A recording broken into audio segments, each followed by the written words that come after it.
بسم اللہ الرحمن الرحیم۔ السلام علیکم ورحمۃ اللہ وبرکاتہ۔ بنی اسرائیل میں ایک شخص تھا جو بہت بڑا نیک اور زاہد تھا۔ سب لوگوں میں اس کی بڑی عزت تھی۔ لوگوں میں اس کی نیکی اور پارسائی کا بڑا ہی چرچا تھا۔ اسی علاقے میں ایک شخص اور تھا۔ لوگ اسے بہت برا انسان سمجھتے تھے۔ وہ تھا ہی ایسا بد عمل اور بد کردار، کوئی بھی اسے اچھا نہیں سمجھتا تھا۔ ایک روز اس گنہگار شخص نے دیکھا کہ وہ نیک آدمی ایک میدان میں بیٹھا ہوا ہے۔ ہر طرف تیز دھوپ پھیلی ہوئی ہے، مگر اللہ کے اس نیک بندے پر ایک بادل کے ٹکڑے نے سایہ کر رکھا ہے۔ گنہگار نے جب یہ منظر دیکھا تو اپنے دل میں بڑا شرمسار ہوا اور یہ خیال پیدا ہوا کہ اس چلچلاتی دھوپ میں، جہاں دور دور تک سایہ نہیں ہے، بادل کے ایک ٹکڑے نے صرف اس لیے اس پر سایہ کر رکھا ہے کہ یہ اللہ کا نیک بندہ ہے۔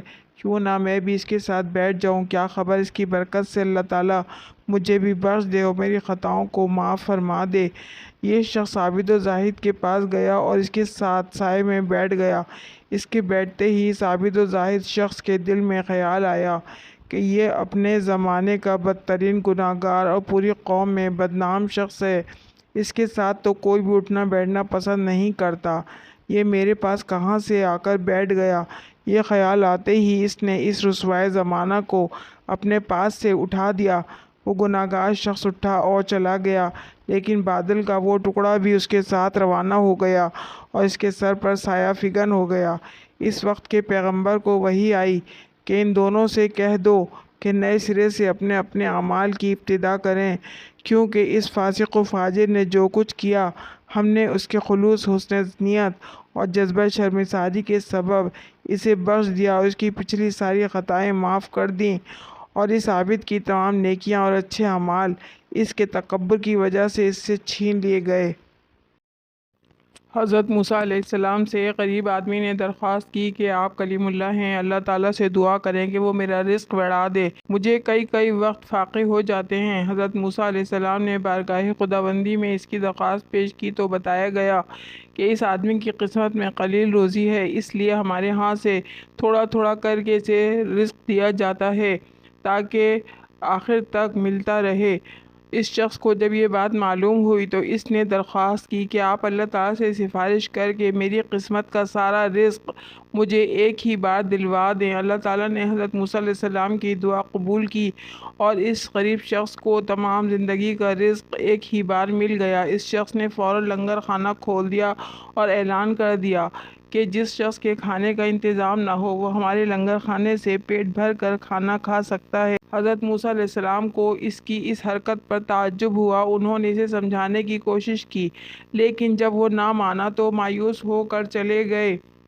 ایک ہفتے بعد ان کا ادھر سے گزر ہوا تو دیکھا کہ لنگر خانہ ہنوز ابھی تک جاری ہے۔ دوسری مرتبہ وہ 1 ماہ بعد اور پھر تیسری مرتبہ 6 ماہ بعد ادھر سے گزرے تو آپ نے حسب معمول اسی طرح لوگوں کو لنگر خانے سے کھانا کھاتے دیکھا۔ ان کا خیال تھا کہ اس غریب آدمی کی دریا دلی کی بدولت سارا رزق چند روز میں ختم ہو جائے گا، مگر لنگر خانہ ابھی تک مسلسل جاری تھا۔ آپ نے اللہ تعالیٰ سے عرض کیا، یا اللہ، یہ کیا قصہ ہے؟ اس کا تھوڑا سا رزق ابھی تک چل رہا ہے۔ جواب آیا، بے شک اس کی قسمت میں تھوڑا سا ہی رزق تھا جو اب تک ختم ہو جانا چاہیے تھا، لیکن ہمارا قانون ہے کہ جو شخص ہماری راہ میں کچھ خرچ کرتا ہے تو ہم اس کا 10 گنا اس کو دنیا میں اور 90 گنا آخرت میں دیتے ہیں۔ یہ شخص بھی اس قانون کے دائرے سے باہر نہیں، جتنا یہ ہماری راہ میں خرچ کرتا ہے اس کا 10 گنا ہم اسے دنیا میں ہی دے دیتے ہیں۔ اس میں تعجب کی کیا بات ہے؟ حضور اکرم صلی اللہ علیہ وآلہ وسلم شب معراج میں بیت المقدس کی طرف جاتے ہوئے مصر کے قریب ایک مقام سے گزرے تو انہیں نہایت ہی اعلیٰ اور زبردست خوشبو آنے لگی۔ آپ صلی اللہ علیہ وسلم نے حضرت جبرائیل علیہ السلام سے پوچھا کہ یہ خوشبو کیسی ہے؟ جواب ملا کہ فرعون کی بیٹی کی باندھی مشاطہ اور اس کی اولاد کی قبر سے آ رہی ہے۔ پھر حضرت جبرائیل علیہ السلام نے اس کا قصہ بیان کیا کہ مشاطہ فرعون کی بیٹی کی خادمہ تھی اور وہ خفیہ طور پر اسلام لا چکی تھی۔ ایک دن فرعون کی لڑکی کو کنگھی کرتے ہوئے اس کے ہاتھ سے اتفاقاً کنگھی گر پڑی۔ وہ اٹھانے لگی تو اس کی زبان سے بے سختہ بسم اللہ نکل گیا۔ اس پر شہزادی نے کہا کہ تو نے آج عجیب کلمہ بولا، رب تو میرے باپ فرعون ہی ہیں، تو پھر تم نے یہ کس کا نام لیا ہے؟ اس نے جواب دیا، فرعون رب نہیں بلکہ رب وہ اللہ ہے جو مجھے اور تجھے اور خود فرعون کو روزی دیتا ہے۔ شہزادی نے کہا، اچھا تو میرے باپ کے سوا کسی اور کو اپنا رب مانتی ہے؟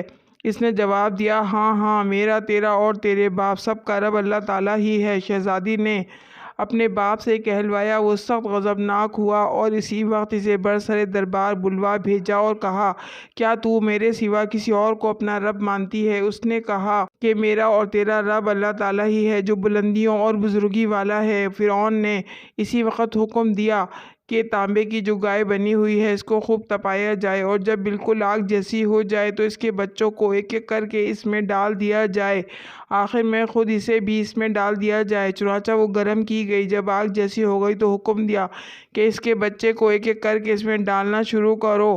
اس نے کہا، بادشاہ ایک درخواست میری منظور کر دو کہ میری اور میرے ان بچوں کی ہڈیاں ایک ہی جگہ ڈال دینا۔ اس نے کہا، اچھا، تیرے کچھ حقوق ہمارے ذمہ ہیں اس لیے یہ منظور ہے۔ اس کی دونوں بچیاں اس کی آنکھوں کے سامنے ڈال دی گئیں اور وہ فوراً جل کر راکھ ہو گئے۔ پھر سب سے چھوٹے کی باری آئی جو ماں کی چھاتی سے لگا ہوا دودھ پی رہا تھا۔ فرعون کے سپاہیوں نے اسے گھسیٹا تو اس نیک بندی کی آنکھوں تلے اندھیرا چھا گیا۔ اللہ تعالیٰ نے اس بچے کو اسی وقت زبان دے دی اور اس نے بآواز بلند کہا، اماں جان افسوس نہ کر، اماں جان ذرا بھی پس و پیش نہ کرو، حق پر جان دینا ہی سب سے بڑی نیکی ہے۔ چنانچہ اسے صبر آ گیا، اس بچے کو بھی آگ میں ڈال دیا گیا اور آخر میں ان کی ماں کو بھی اسی آگ میں جلا کر مار دیا۔ یہ خوشبو کی مہکیں اسی کے جنتی محل سے آ رہی ہیں۔ سبحان اللہ۔